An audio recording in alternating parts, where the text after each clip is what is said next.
หายังได้เทียบทานสิงามเท่ากับจอมขวัญมันสางยากเย็นเหลือเสียอยากมาเป็นแฟนมาลึงแก่นกับแม่สามไม้มาขอยืนใบสมัครใจมอบให้น้องพิจารณาผู้บ่าวบ้านไกลคือจังอายหาได้บ่นาถ้าได้หักพ้องเลยว่าสิหาแก้วตาตลอดสิว่า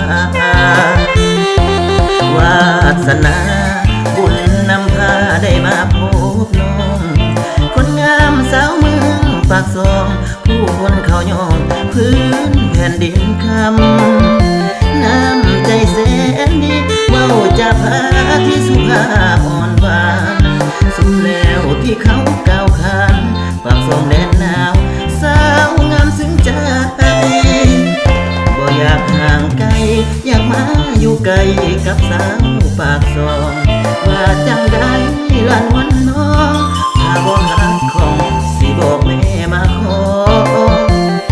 โปรดจงเห็นใจผู้บ่าวบ้านไกลแน่เด้อเนื้อทอง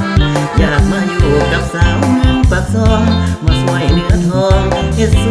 วนปลูกกาแฟ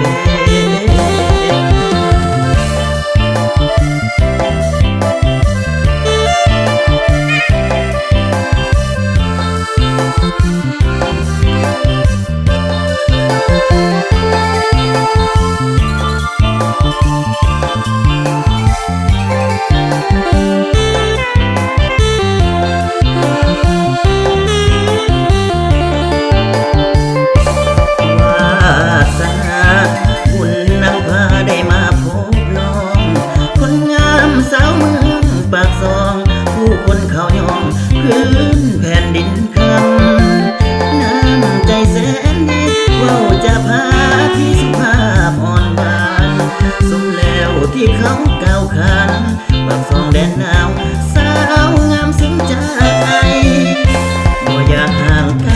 อยากมาอยู่ใกล้กับสาวปากซองว่าจำได้ลาดวันน้องถ้าบ่ขาดของสิบอกแม่มาขอโปรดจงเห็น